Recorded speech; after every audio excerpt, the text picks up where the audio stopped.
we go.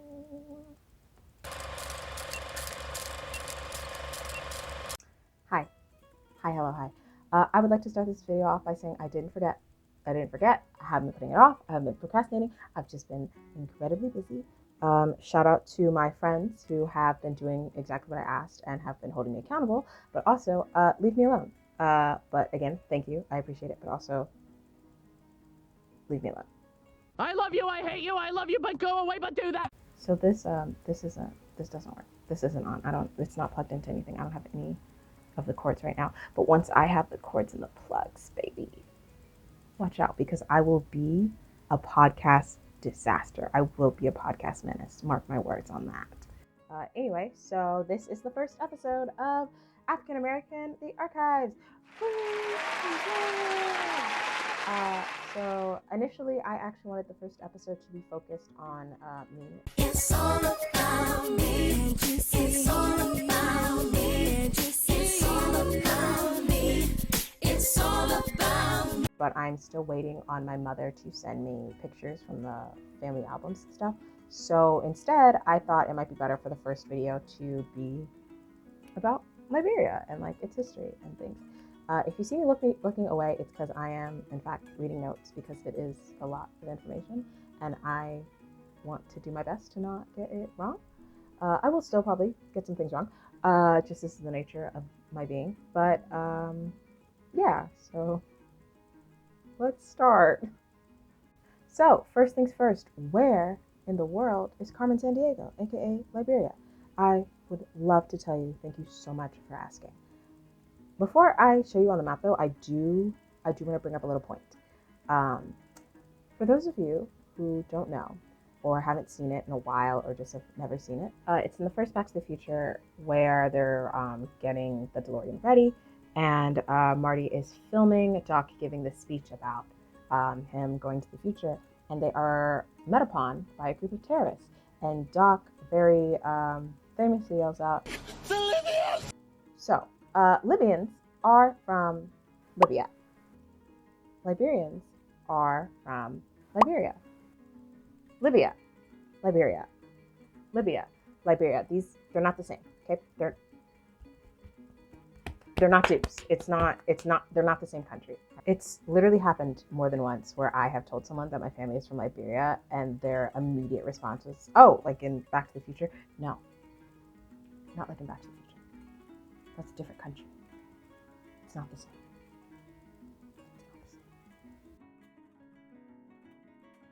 And like, no hate, no shade or anything to Libya or Libyans. I actually know a few of them and they're like super cool. It's just that's not me. Anyway, Liberia. This is a globe. This is Africa.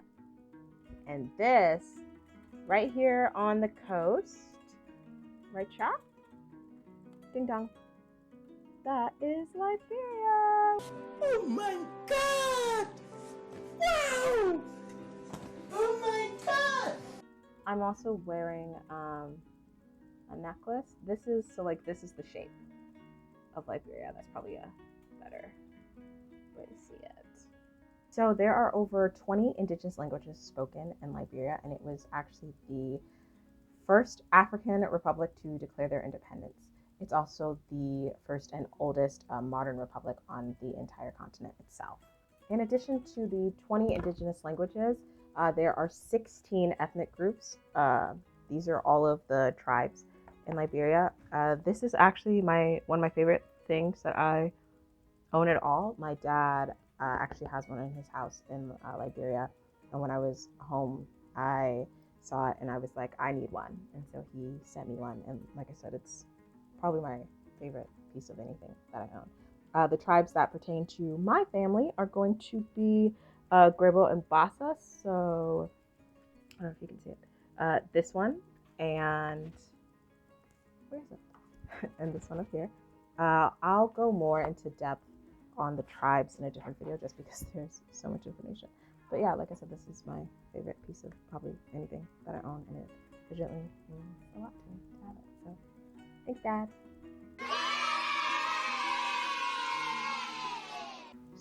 Supposedly the first ethnic group to hit the coast was a group called the Dey, and they apparently moved towards this region called Cape Mount along the coast of the Atlantic Ocean.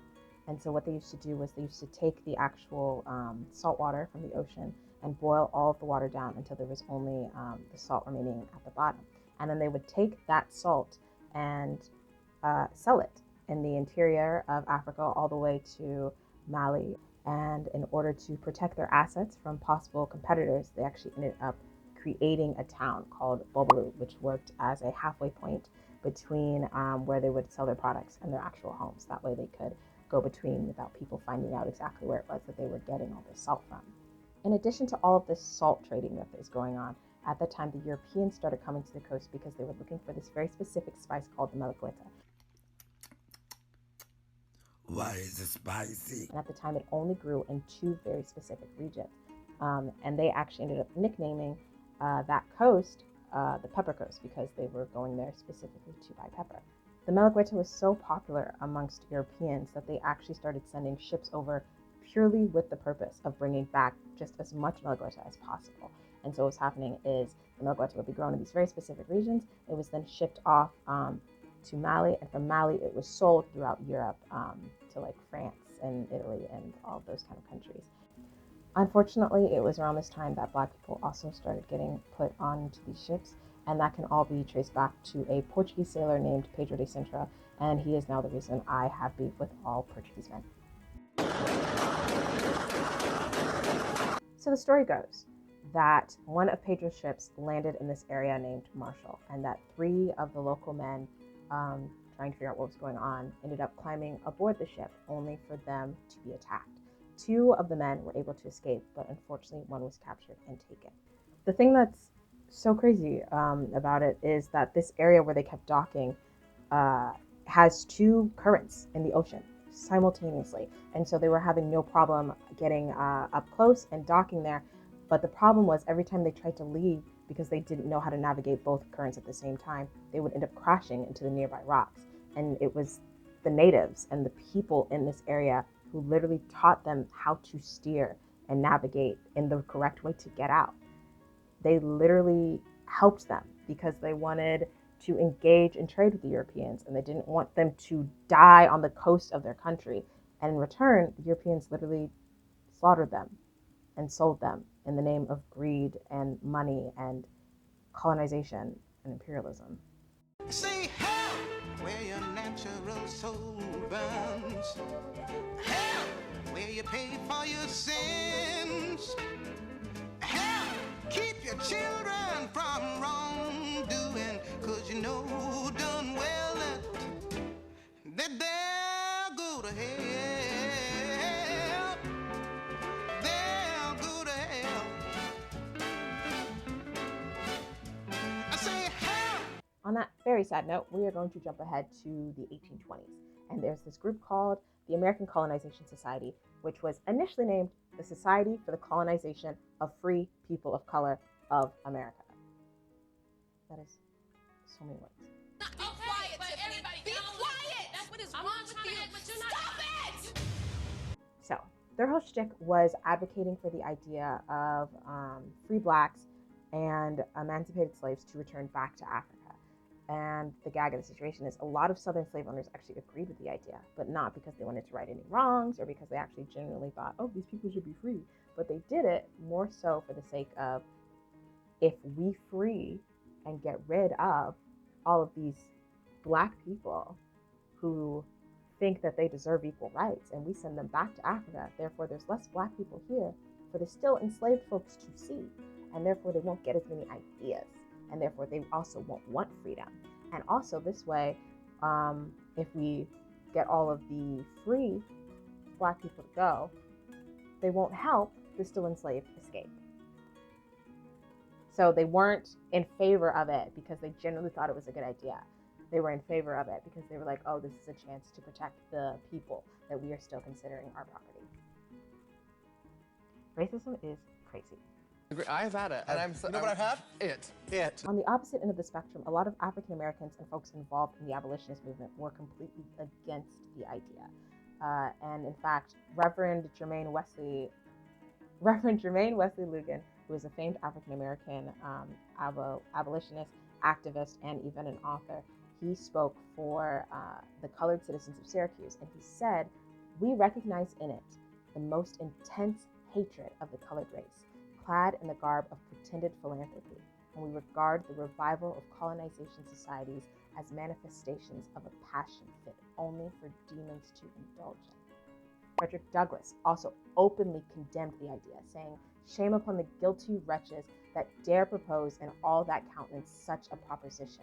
We live here, have lived here, have a right to live here, and mean to live here."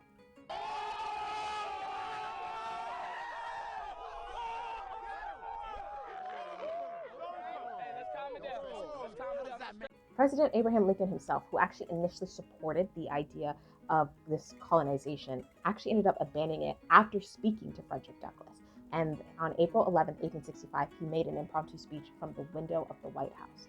In the crowd listening to that speech was John Wilkes Booth, when Lincoln advocated and openly talked about wanting suffrage for Black people, aka the right to vote, aka more freedom. That enraged John Wilkes so bad that he publicly said that was going to be the last speech that Lincoln ever made. And he shot him 3 days after that. I've connected the two dots. You didn't connect shit, but I've connected them. If you're a little confused as to why Black people wouldn't have been thrilled at the idea of being sent back to Africa, you have to remember that Pedro and all his nonsense was in the 1600s, and we are now in 1820. So all of the people who have been brought on boats have passed on. And yes, their descendants are here, but their descendants have now been here for generations. They've only known a home inside of America, and now they're being told that there's a distinct possibility that they will be uprooted and transferred to a different continent simply because they are Black. Again, even with all this opposition about the project continued to carry on, and the U.S. Navy eventually sent reps to the coast of Sierra Leone, which at that point was still a colony under the British. And they sent them there in hopes of buying land and places that the American settlers could settle on. Between the years of 1820 and 1843, it is estimated that a total of 4,571 Black folks were immigrated to Liberia, and by 1843, only 1,819, which is roughly 40%, were still alive.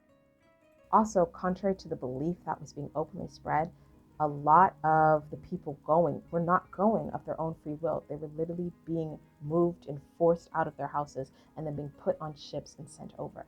In fact, slave owners were making it part of their addendums in Freeman's Papers, where they would agree to free the slave, but only if that person was then immediately put on a ship and sent overseas to Africa. The ACS continued all the way through the Civil War, and it's estimated that they sent a total of 2,000 people in the 5 years following its end.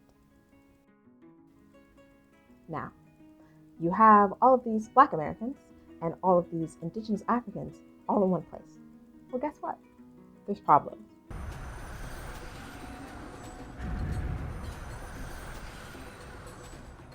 The Lin Kuei punish imposters. I am the true Grand Master. Only if you survive. Round 1. Fight! The Americo-Liberian settlers and the indigenous people were not relating very well to each other, obviously, and some of the settlements actually ended up being raided by tribes like the Gray and Grebo. What's up, Dad? What's up?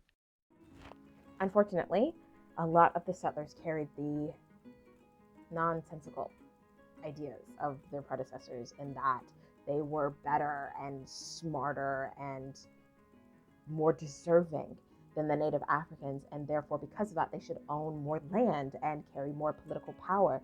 And they even subjected the natives to the mindset that they had been forced into in the States, whereas they built their own plantations and then forced the natives to work on said plantations. Oh my God, corny, lame, boo, tomato, tomato, tomato, I'm throwing tomato. So you have kings and chiefs who have spent generation after generation running their tribes and the hierarchy being passed down through lineage and through blood. And now you have these Americo-Liberians who are coming in and also wanting political power and creating their own kind of executive branches of government. Eventually, the two did come together and they started to work on forming one united government, even though, unfortunately, the indigenous people, as is often done with settlements like this, their voices were silenced more often than not. In 1847, between the months of June and July, a constitution was drafted at Providence Baptist Church, which was the first church in Liberia, and actually to this day is still an active church over there. The Liberian Declaration of Independence was signed on July 26, 1847, and fun fact, I'm actually filming this on July 26. Initially, I had hoped to have this video done and up by Independence Day, but I didn't. So, Don't look at me. the name Liberia comes from the word libre, which means freedom, and that is something that is said in the national anthem. It's posted all over the country. It's on, I think it's on like all the flags. Is it on the flag? It's not on the flag. It's probably on like the president's flag. I'm actually not sure. I should probably look at that. The capital city is named Monrovia, and that's because it was actually named after James Monroe, who was the sitting American president at the time. The first president of Liberia, his name is Joseph Jenkins Roberts, and he was the longest sitting governor before they asked him to be president. And on top of being the first president, he is actually also the 7th president. After Liberia had to remove the 6th president, they went to Joseph Jenkins Roberts and asked if he would come back and help them out again, and he agreed. To this day, Joseph Jenkins Roberts is still beloved and affectionately spoken about, and he is lovingly referred to as JJR. JJR had a huge influence in just having people recognize Liberia as an independent nation, and he actually personally traveled to different European countries such as Britain and France and spoke to their heads and got them to recognize Liberia as its own nation. And it, like I said earlier, it was the first in Africa to do this at all. America was one of the last countries to recognize Liberia as an independent nation because, of course, it was. The world. JJR would go on to create Liberia College, which would eventually become the University of Liberia. And he had informed the Methodist Church that when he died, he wanted them to use the land that he lived on to educate the youth of the future. And even now, over 100 years after he has passed, his wishes are still being followed through. The flag of Liberia was adopted on August 24th, 1847. So a little bit, like a month after the Declaration had been signed. It has 11 alternating white and red stripes, which represent the 11 signatures in the Liberian Declaration of Independence. In the right-hand corner, there is one blue square, and inside of the square is a star. The star itself represents that Liberia was the first independent republic in Africa, and the blue square surrounding the white star represents Africa as a continent. Liberia,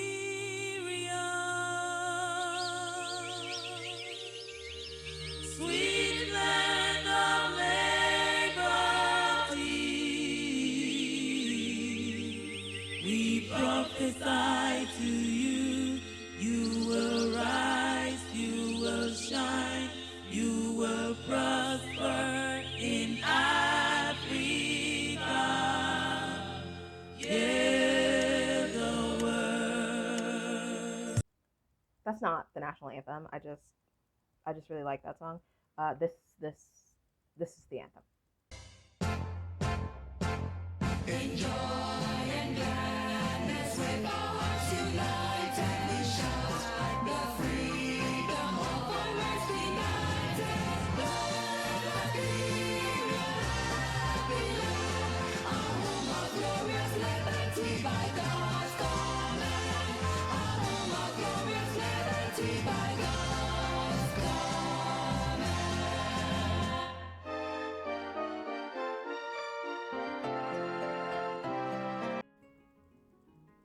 So, yeah. I mean, obviously I couldn't touch on everything. I didn't want this video to be 12 hours long. It's already feeling incredibly long. But yeah, I hope this was interesting. I hope this was educational. I hope you learned something and you enjoyed a part of it. I'll touch more on like modern issues and stuff like Ebola and COVID and the civil wars, but I just figured that those would be better set in different videos, especially like the wars and stuff, because in that explaining the wars, I would explain like my family coming to the States, so it just makes sense to put those in a different video. Anyway, yeah, so episode 1, we did it. Now we have to do the rest. Great. Anyway, thank you so much for watching. I hope you enjoyed it, and I will see you at the next video, which hopefully will not take as long. It won't take as long. We're manifesting. We're manifesting. The next video will be out much sooner than this. I'm speaking it into existence. I'm doing a great job. Bye. Kisses.